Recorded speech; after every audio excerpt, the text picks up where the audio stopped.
hip joint. So in this we will be covering hip joint type, articular surfaces, its capsule, ligaments, relations, movements of hip joint and muscles involved, blood and nerve supply, and bursae around hip joint. And we will also cover another competency, that is anatomical basis of complications of fracture neck of femur. And the third competency that is covered is dislocation of hip joint and its surgical replacement. So we will start with hip joint. It is a synovial joint. Subtype is ball and socket joint. The hip joint is formed by the femoral head and the acetabulum of hip bone. The hip bone has limited range of movements but has considerable stability, unlike the shoulder joint. Coming to articular surface of acetabulum. The acetabulum is cup-shaped. Its articular surface is an incomplete cartilaginous ring, and there is one acetabular notch which is not covered by cartilage. Inside there is acetabular fossa which contains fibroelastic fat. Then continuing with the articular surface of acetabulum, there is one labrum, acetabular labrum, that is attached to the acetabular rim. This labrum deepens the cup of acetabulum. The part of labrum that bridges the acetabular notch is called as transverse ligament. Then we come to other articular surface, that is femoral head. It is ovoid or spherical in shape and it is covered by articular cartilage. Then we go to cover the capsule and its ligaments. The capsule of hip joint extends from acetabular rim to the base of femoral neck. It is thickened at certain places to form ligaments.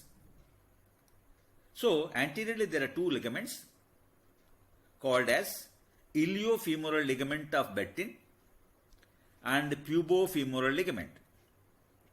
Posteriorly there is one more thickening that is called as ischiofemoral ligament. Then we go to study bursae. So bursae are there. So one is called as gluteal bursae, and these are deep to gluteus medius and maximus muscles. And there is another bursa called as trochanteric bursa, and that is situated between greater trochanter of femur and iliotibial tract. Psoas bursa, this is deep to iliopsoas muscle. And there is one more bursa called as ischial bursa, that is deep to gluteus maximus muscle.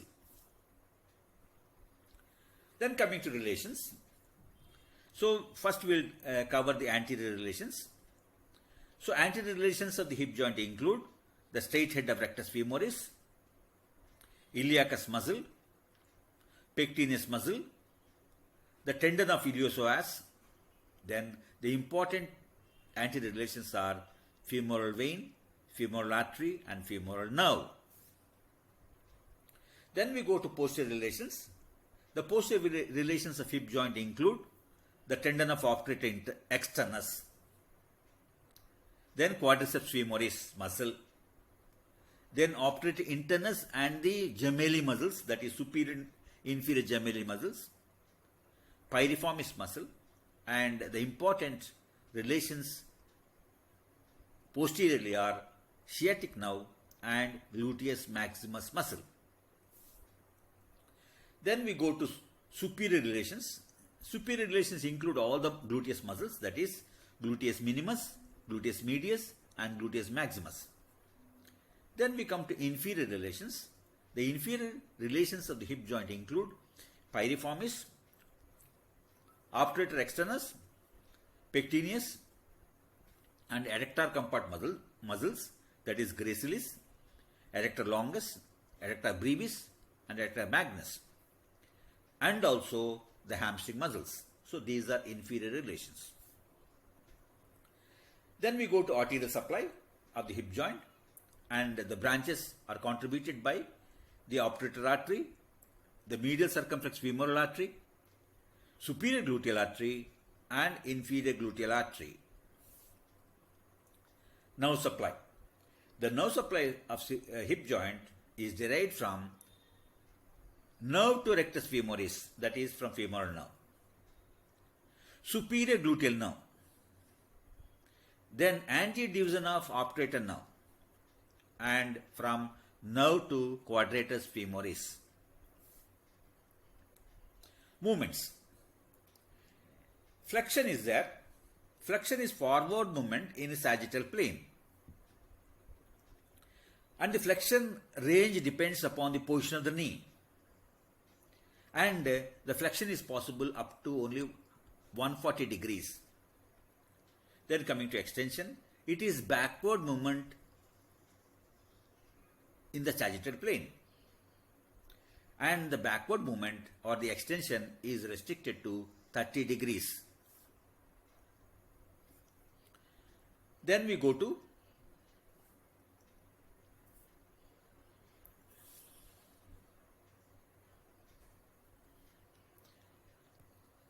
movements, that is adduction and abduction. These are the movements in frontal plane, and the average range of adduction is 30 degrees and abduction is 45 degrees. Then we go to rotational movements of the hip joint, and these are measured in supine position with the thigh in 90 degrees of flexion. The normal range of medial rotation is about 45 degrees, and that of lateral rotation is 60 degrees. Then we come to muscles causing movement. Flexion is caused by psoas major and iliacus. Extension is by gluteus maximus muscle. Then abduction, gluteus medius. Adduction, it is by all adductor muscles, that is adductor longus, adductor brevis, and adductor magnus. Then we go to medial rotation.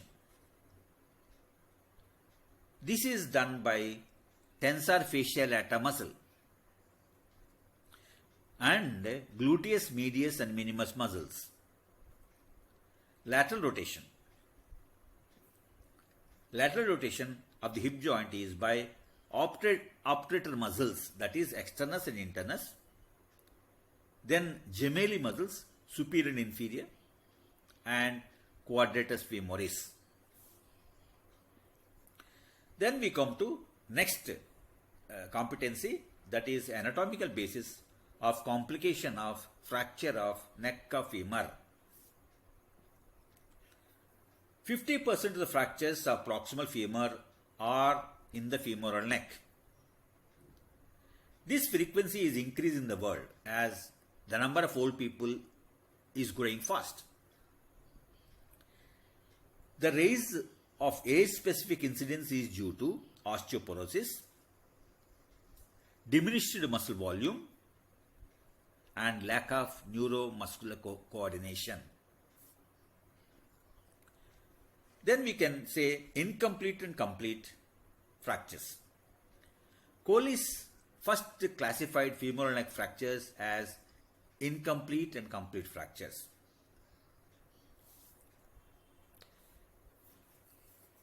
Incomplete fracture is non-displaced and impacted one. Incomplete fractures can be treated non-operatively with internal fixation. Then complete is displaced fracture.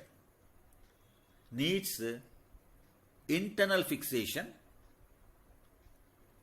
only internal fixation, and are complicated by non-union and avascular necrosis. Then we go to dislocation of hip joint and its surgical hip replacement. Hip dislocation are infrequent and occur only after traumatic injury. 85 to 90% are posterior dislocations. Dislocations of hip encompass other injuries, that is spectrum of injuries.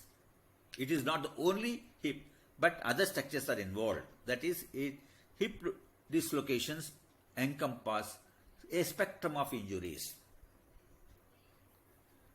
Then reduction. Reduction of hip dislocation is essential for minimizing the complications like avascular necrosis and post-traumatic arthritis. The mechanism of dislocation of hip joint. Most commonly, it is due to secondary to impact with dashboard in a motor vehicle accident. The impact on the knee with hip in adducted position. The impact of the knee with hip in an adducted position leads to posterior dislocation. Otherwise, in contrast, an anterior dislocation occurs when the hip is abducted and external rotated. Then coming to surgical hip replacement. The treatment of uncomplicated hip dislocation is its early reduction and avoidance of complications. The incidence of osteonecrosis increases if the reduction is delayed. Thank you.